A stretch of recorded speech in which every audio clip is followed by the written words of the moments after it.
The silence. Before the message, the void of space was never truly silent, but to those who listened carefully, it often felt that way.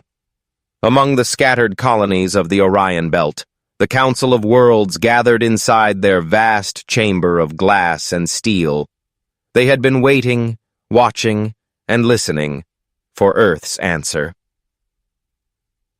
For months, Earth had been under siege. The alliance of alien worlds had pressed them to surrender, calling humanity reckless, defiant, and unworthy of the stars.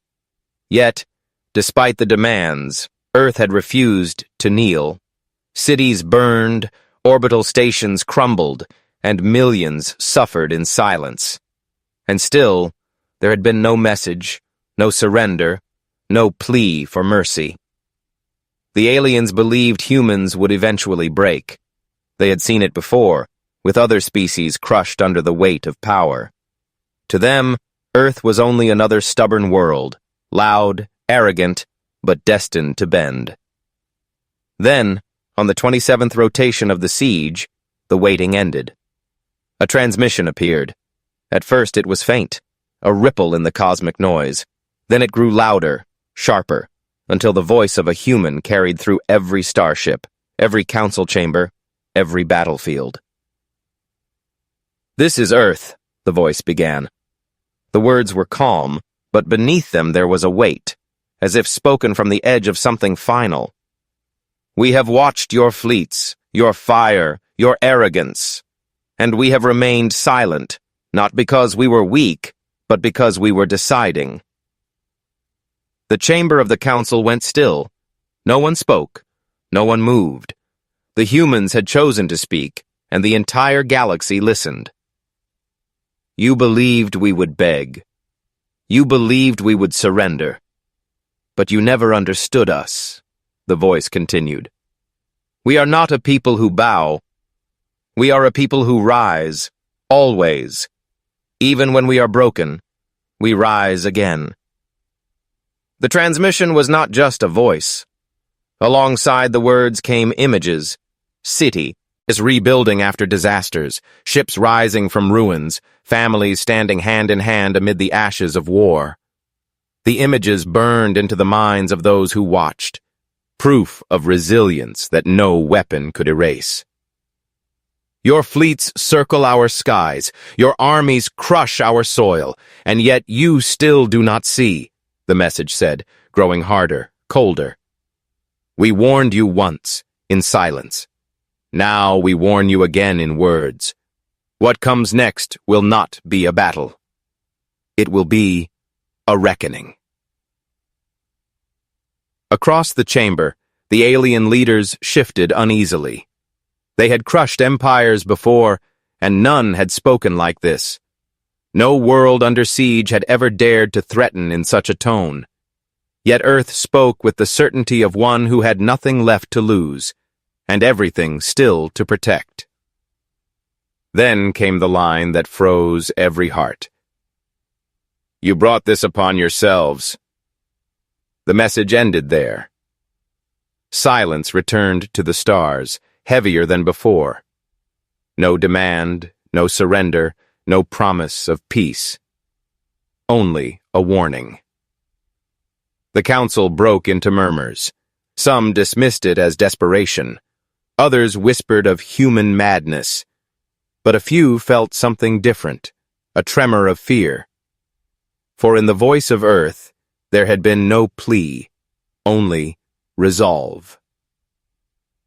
On the shattered planet below, humans prepared. In the ruins of their cities, in hidden bunkers, in the silent depths of their oceans, they had been building. They had been waiting. The transmission was not the end. It was the beginning. For when Earth finally answered, it did not speak as the defeated. It spoke as the storm to come. The hidden preparations. The alien fleets hung above Earth like a storm of iron and fire. Thousands of warships formed a ring, their weapons aimed downward, waiting for the order to strike again. To them, Earth was a caged world, broken and starved. But beneath the ruined surface, humanity was not broken. It was moving. In underground bunkers, in abandoned subway lines, and deep within mountain caverns, men and women worked in silence. Factories hidden beneath the oceans still forged machines of war.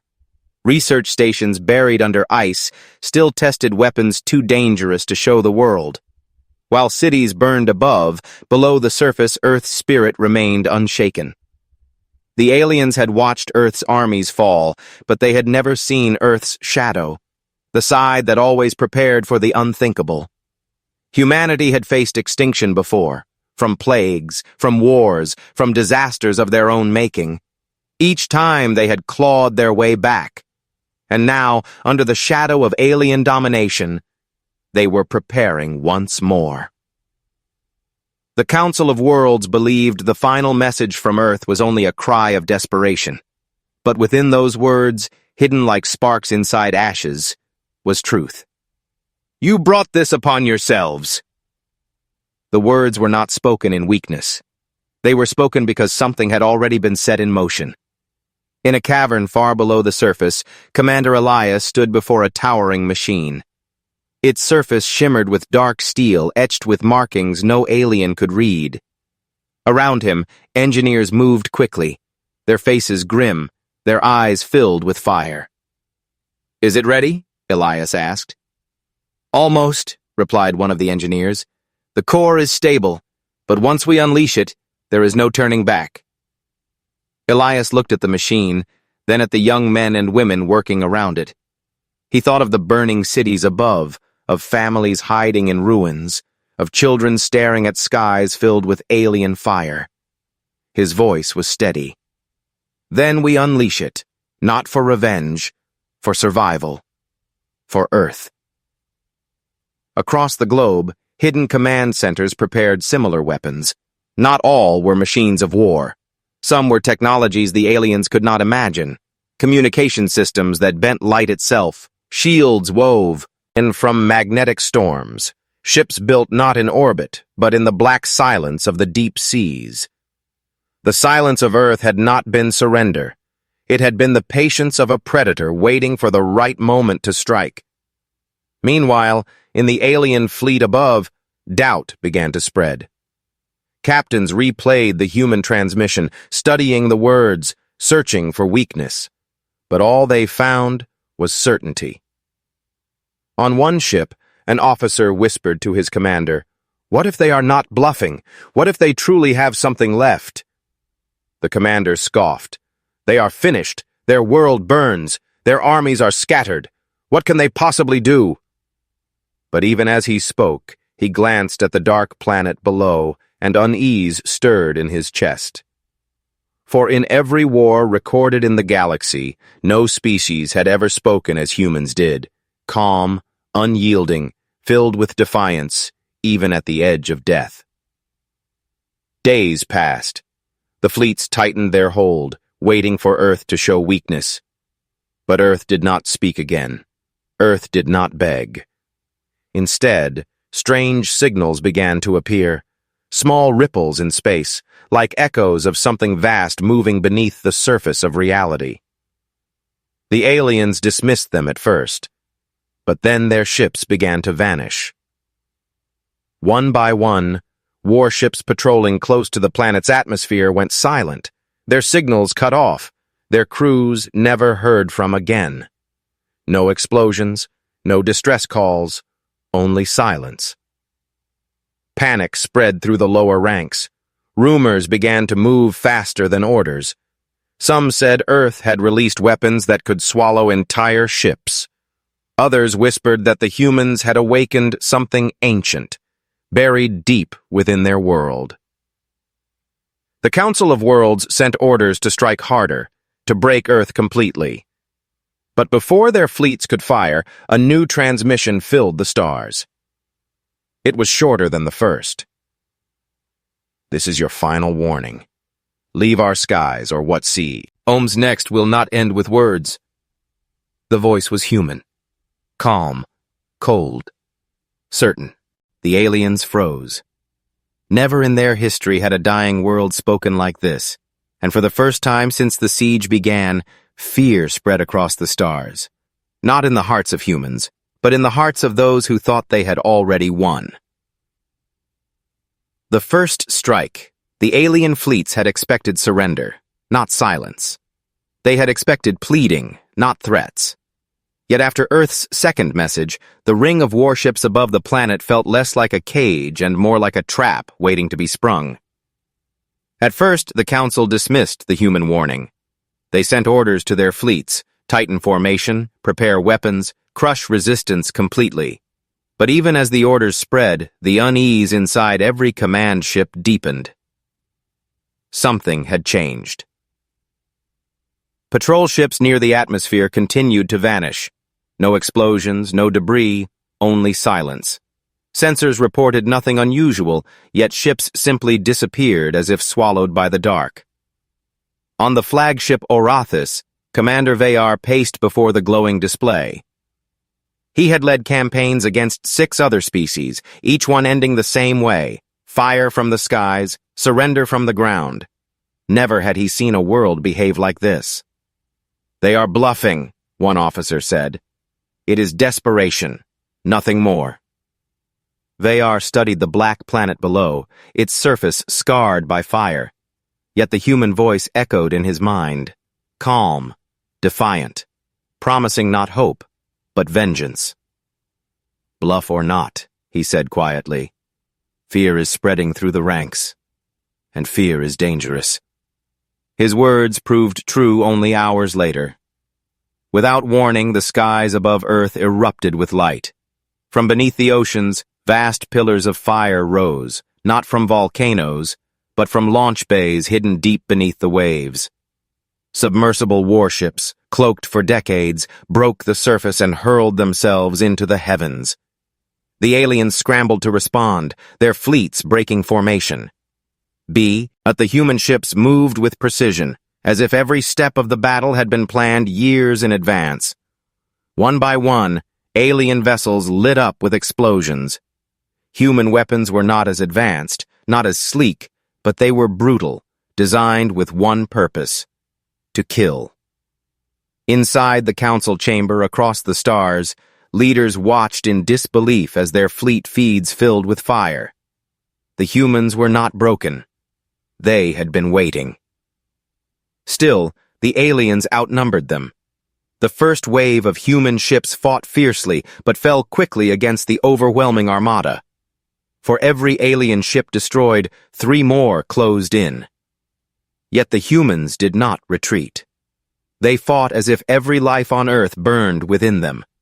They fought not to win, but to send a message. Earth would never kneel. Commander Elias, aboard one of the lead vessels, stood tall as his ship shook with enemy fire. Around him, officers worked with calm determination, even as sparks rained from the ceiling. "Target the flagship," Elias ordered. "But sir, we cannot destroy it. Its shields, not destroy. Break their pride. Make them fear us." The ship's cannons roared. Energy bolts struck the alien flagship, not piercing its armor, but leaving scars across its gleaming hull. Across the fleet, other human ships followed, focusing fire on the commander's vessel. The alien flagship trembled under the barrage. Its shields held, but the sight of human defiance, ships broken and burning, yet still attacking, shook the morale of every alien watching. On the alien flagship, panic spread.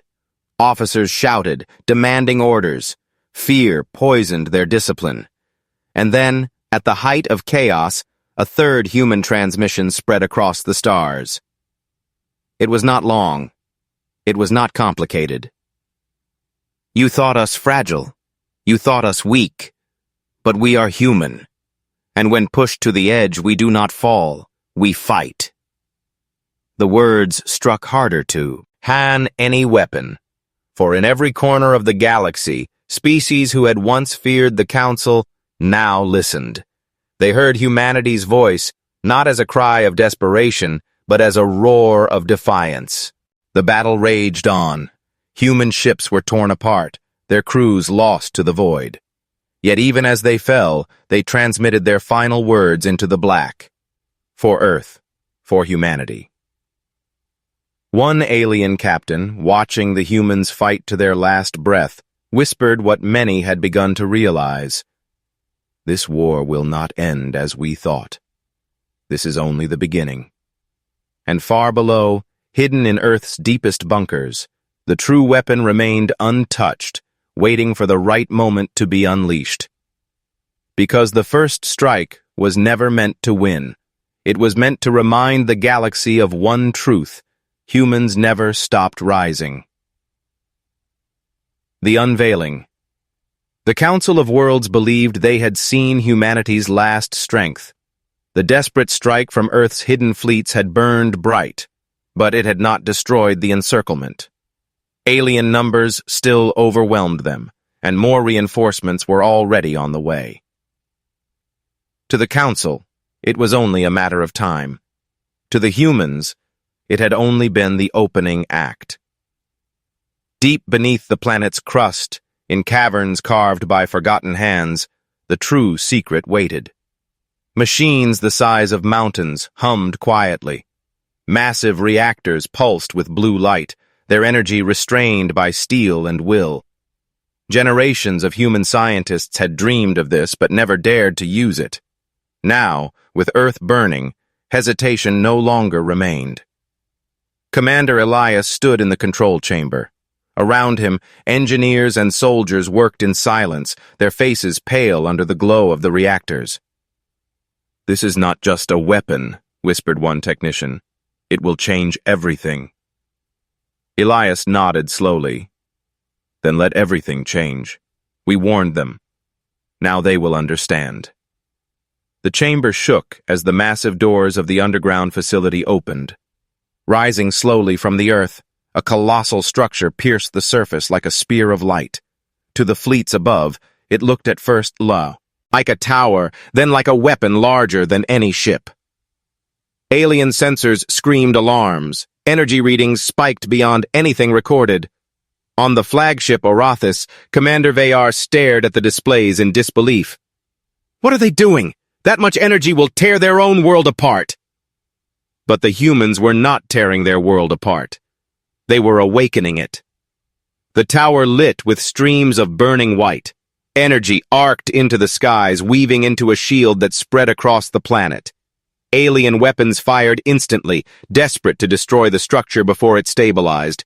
Yet their blasts struck the growing shield and dissolved into nothing. For the first time in the war, Earth was untouchable. Then the transmission came, calm, steady, merciless. "This is humanity's final message. You believed you could break us. Instead, you have broken the silence of a world that remembers every wound. This is your last chance. Leave or be erased." The Council dismissed the words as bravado, but their fleets, hovering above the shield, felt the weight of every syllable. Moments later, the weapon fired. It did not launch missiles or beams. Instead, a wave of light expanded outward, invisible at first, then glowing like the ripples of a star. Alien ships caught in the wave flickered, their engines stuttering, their weapons falling silent. One by one, entire squadrons went dark, powerless and drifting. Panic erupted across the fleets. Crews shouted as their systems failed, officers demanded explanations, but none came. The humans had built a weapon not of destruction, but of silence. A weapon that shut down technology itself. Disabled ships fell toward Earth, crashing into oceans and mountains. Others drifted helplessly into each other, colliding in bursts of fire. The mighty ring of steel above Earth shattered into chaos. On the alien flagship, Commander Vayar clutched the railing as his vessel trembled. His officers begged for orders. His mind, once certain of victory, now swirled with fear. "They warned us," he muttered. "They told us. We brought this upon ourselves." Across the galaxy, broadcasts of the battle spread like wildfire. Species who had lived under the Council's shadow for centuries now watched as a single world, once mocked as fragile, crippled the most powerful fleet in the stars. The humans had done what no one believed possible. Yet Earth was not finished. As the shield held and alien fleets scattered, hidden hangars across the planet opened. From the skies rose the second wave, human warships built in silence, larger and deadlier than any before. They had waited, cloaked beneath seas and mountains, until the moment was right. Now they ascended like ghosts from the deep. Commander Elias, aboard the lead vessel, spoke once more into the void. His voice carried not just to the Council, but to every listening world. You thought us broken. You thought us weak.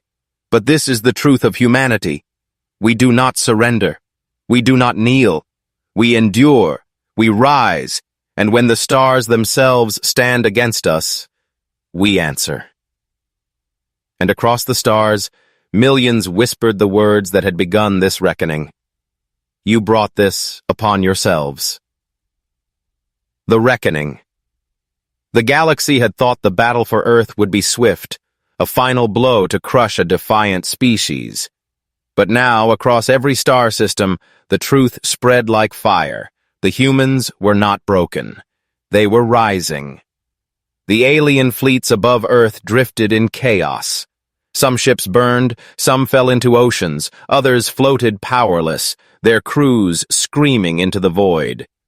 The mighty Council Armada, once feared by countless worlds, was being undone not by superior numbers, but by human will. From the shielded planet below, the second wave of human warships launched into the heavens. They moved like shadows of vengeance, engines glowing with fierce light. Each vessel carried not just weapons, but the unyielding rag of billions who had lost everything. On the lead ship, Commander Elias stood silent for a long moment, staring at the battlefield. He had expected death. He had expected Earth's fall. But now, he realized they had something greater, a chance to end the war not with survival, but with victory. He gave the order. Advance! The fleet surged forward. Human warships targeted the largest alien vessels, striking with precision and fury. The disabled ships could not resist. Those, still powered, tried to rally, but confusion and fear tore through their ranks. They had never seen an enemy fight this way, wounded, burning, yet more dangerous with every strike. On the alien flagship Orathis, Commander Vayar's hands shook as he watched his fleet collapse. His officers begged for retreat, but the orders from the Council were clear. Hold Earth at any cost. He knew now those orders were death sentences. They will not stop, he whispered. They will never stop. Another human transmission cut through the chaos, echoing across every channel. The voice was calm, steady, undeniable. You called us reckless. You called us dangerous. And you were right. We are dangerous, not because we seek war, but because we refuse to die quietly. You brought your fire to our world. Now you will taste your own flames. The words carried not only to the alien fleet, but across the galaxy, where oppressed species listened in awe. For centuries, the Council had ruled through fear. Now that fear cracked, replaced by something new, hope. The humans pressed forward. Warships fell, one after another. And then, at the center of it all, the massive planetary weapon activated again. Another wave of light rippled outward, silencing half of the alien fleet in a single breath. The Council had no choice. Orders of retreat spread across the surviving ships.